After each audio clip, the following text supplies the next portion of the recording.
नमस्कार। एक बहुत ही महत्वपूर्ण विषय है, बिहार के संदर्भ में ही नहीं अभी तो पूरे भारत के संदर्भ में, जिस विषय को संभवतः उठाने से प्रत्येक व्यक्ति डरता है। और इस विषय को लेकर अभी तक कितनी हत्याएं हो चुकी हैं, कितने लोगों को गायब कर दिया गया, कितने लोगों को ख़त्म कर दिया गया, इसकी कोई गणना नहीं है। और ये विषय है बालू का खनन, नदियों से होता बालू का खनन। ये एक बहुत ही व्यापक और बहुत ही गंभीर विषय है। सबसे पहले हमको यह समझना पड़ेगा कि बालू है क्या। बालू विशुद्ध रूप से एक प्राकृतिक संसाधन है जो नदियों के जल के स्तर को बनाए रखने का कार्य करता है। तो अगर नदियों में बालू नहीं होगा तो समझिए एक प्रकार से नदियां रसातल में जाएंगी और नदियां विलुप्त प्राय हो जाएंगी। जो भी नदियां धीरे धीरे विलुप्त प्राय हुई उसमें बालू खनन एक बहुत ही बड़ा माध्यम रहा, क्योंकि अगर नदियों से बालू का खनन होगा तो जल का स्तर नीचे होगा, स्वाभाविक रूप से जो है नदी को खत्म हो जाएगी। चाहे वो गोपालगंज की छोटी छोटी नदियां हों, चाहे वो छपरा की छोटी छोटी नदियां हों, चाहे वो गया की छोटी छोटी नदियां हों, या बिहार के अन्य जिले या भारत के अन्य जिले में जो भी छोटी छोटी नदियां विलुप्त हुई। और अगर गणना करते हैं तो पिछले 10 से 15 वर्षों में छोटी छोटी 50,000 से अधिक नदियां, यह संख्या कम भी हो सकती है, इससे अधिक ही संख्या 50,000 से अधिक नदियां विलुप्त प्राय हो चुकी हैं। गोपालगंज जिले के ही गांव में एक स्याही नदी बहती है जिसके बारे में बहुत कम ही लोगों को पता होगा, जो कि 10 वर्ष पहले तक बहती थी। 10 वर्ष पहले तक बहने वाली नदी आज पूरी तरीके से मैदान में परिवर्तित हो चुकी है। उस नदी का नामो निशान तक नहीं है। जहां पे कभी लोग छठ मनाया करते थे वो नदी पूरी तरीके से विलुप्त प्राय हो चुकी है। तो कई सारे माध्यम हो सकते हैं, लेकिन एक माध्यम उसमें बालू का खनन भी है, क्योंकि बालू प्राकृतिक संसाधन है और बालू की वजह से नदियों का जल स्तर बचा रहता है और नदियां दूषित नहीं होती हैं, क्योंकि बालू जो है वो नदियों के पोल्यूशन को, जो जल प्रदूषण है उसको भी कम करने का कार्य करता है। तो अगर बालू नहीं होगा तो दो काम होगा, एक तो जल स्तर नीचे होगा, जमीन का जल स्तर नीचे होगा, नदी ही नहीं अपितु पूरे जमीन का जल स्तर नीचे होगा अगर बालू नहीं होगा तो। और अगर बालू नहीं होगा तो नदियां प्रदूषित भी होंगी। तो सबसे पहला विषय हमको यह समझने की जरूरत है कि अगर बालू खनन होता है, चाहे वो वैध चाहे वो अवैध, अगर वैध सरकारी प्रश्रय में हो रहा है तो भी गलत है और अवैध हो रहा है तब तो गलत है ही। समझ में क्या आ रहा है कि सरकारी तंत्र के प्रश्रय में प्रतिदिन लाखों ट्रक बालू का खनन हो जाता है, लाखों ट्रक, जिसकी कोई गणना नहीं है। ये मैं पूरे भारत के संदर्भ में कह रहा हूं। अगर इसको बिहार के संदर्भ में देखें तो थोड़ा कम हो सकता है। ये हमको समझने की आवश्यकता यह है कि प्रतिदिन लाखों टन, अगर क्वांटिटी में बात करें तो लाखों टन बालू का खनन होता है। और सरकारें क्या तर्क दे रही हैं कि इस बालू का क्या प्रयोग हो रहा है, तो सरकारी यह तर्क दे रही हैं कि बालू के माध्यम से ही इंफ्रास्ट्रक्चर का विकास हो रहा है। तो हम कहना चाह रहे हैं कि पिछले 70 वर्षों में जो सत्ता तंत्र रहा या आज का भी जो सत्ता तंत्र है, जो 6 वर्षों में जो सत्ता तंत्र परिवर्तित हुआ है, ये 6 वर्ष या पीछे का 70 वर्ष, ये समीक्षा क्यों नहीं हुई कि ऐसे विकास की क्या आवश्यकता जो नदियों का दमन करके जो विकास बने।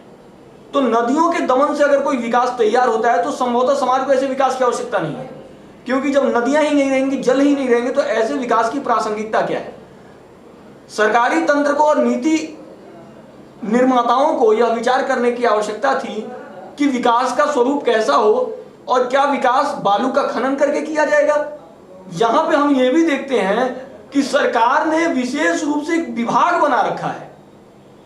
अगर आप देखेंगे तो बालू खनन को लेके एक विशेष विभाग है जिसका टेंडरीकरण होता है। लोगों को बालू खनन के, ठेकेदारों को बालू खनन के टेंडर दिए जाते हैं। अब सरकार यह तर्क दे रही है कि हम उस बालू के माध्यम से इंफ्रास्ट्रक्चर का विकास कर रहे हैं। तो हमारा कहना यही है कि अगर विकास प्राकृतिक संसाधनों की हत्या करके, नदियों की हत्या करके अगर विकास की रूपरेखा तैयार हो रही है तो समाज ऐसे विकास को स्वीकार नहीं करेगा। सबसे जो मुख्य विषय है वो यही है कि अगर विकास का मापदंड क्या है, विकास के पैरामीटर्स क्या हैं, इस पे सरकार के नीति निर्धारकों को यह विचार करने की आवश्यकता है। क्योंकि और भी बहुत सारे ऑप्शंस हैं जिस पे अभी हम आज चर्चा नहीं करेंगे।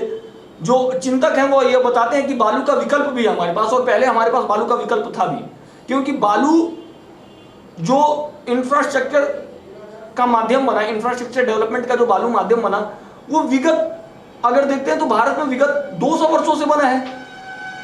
जब से भारत में अंग्रेज आए तभी से जो है बालू कहीं ना कहीं विकास का माध्यम बना। उससे पहले बालू ना होते हुए भी हमारे पास कई सारे ऐसे पक्ष थे जिससे इंफ्रास्ट्रक्चर को डेवलप किया जा सकता था। लेकिन तो सरकार द्वारा जो ये तर्क गढ़ा जा रहा है ये विशुद्ध रूप से कुतर्क है और इसका कोई आधार नहीं है। तो स्पष्ट रूप से समझ में आता है कि यह जो बालू खनन हो रहा है ये पूरी तरीके से सरकार के प्रश्रय में हो रहा है।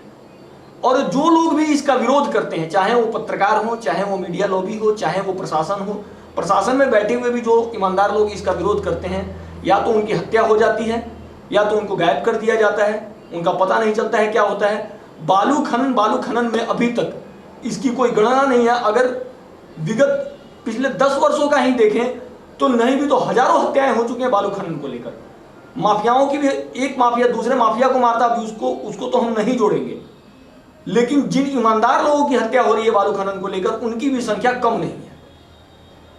अब इसी संदर्भ में मैं एक और पक्ष जोड़ूंगा जो कि केंद्र सरकार का पक्ष है। वर्तमान केंद्र सरकार एक नमामि गंगे करके प्रोजेक्ट लेके आया।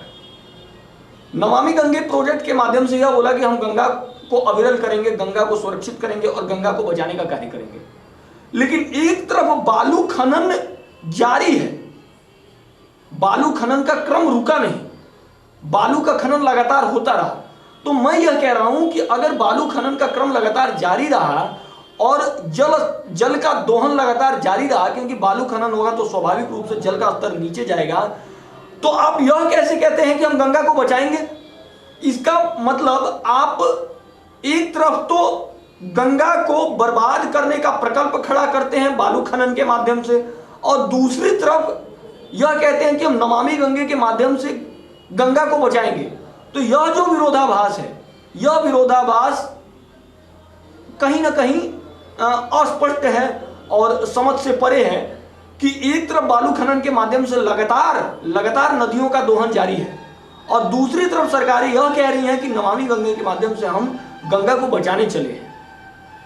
तो समझने योग्य बात यही है कि ये विरोधाभास जो है वो साफ यह इंगित करता है कि सरकार की जो मंशा है और सरकार की जो नीति है नदियों को बचाने को लेकर वह अस्पष्ट है, और विकास की एक नई नीति बनाने की आवश्यकता है जिसमें प्राकृतिक संसाधनों का दोहन ना हो। प्रशासन की भी इसमें महत्वपूर्ण भूमिका है, यह हम समझ सकते हैं कि प्रशासन भी इसमें लिप्त है, क्योंकि प्रशासन के प्रश्रय में ही एक तरफ हमने कुछ ईमानदार प्रशासनिक अधिकारियों की बात की तो वहीं पे उनका जो सेक्ट है वो बहुत छोटा है, लेकिन एक बड़ा प्रशासन तंत्र जो है वो इस खनन को प्रश्रय दे रहा है, और वो प्रश्रय स्वाभाविक है, शासन तंत्र के प्रभाव में प्रश्रय दे रहा है। तो इन सब को समझते हुए यह समझने की आवश्यकता है कि विकास की नई नीति बने जिसमें किसी भी प्रकार के प्राकृतिक संसाधन का दोहन ना हो। और बालू खनन, मैं अंततः यही कहूंगा कि बालू खनन जो है वह नदियों की हत्या है। एक तरफ सरकारें स्वयं को सनातनी कह रही हैं, स्वयं को हिंदूवादी कह रही हैं, स्वयं को धार्मिक कह रही हैं, धर्म का ठेकेदार स्वयं को बोल रही हैं, और दूसरी तरफ वो बालू खनन के माध्यम से नदियों की हत्या कर रही हैं। तो जो भी सरकारें इसमें लिप्त हैं वह स्वयं को सनातनी ना कहें, स्वयं को धार्मिक ना कहें, स्वयं को हिंदूवादी ना कहें। इन्हीं शब्दों के साथ मैं समाज को भी जागरूक करना चाहूँगा कि समाज भी इसको लेके आंदोलित हो और इन विषयों को लेके हम एक जन जागरण का कार्यक्रम चलाएं।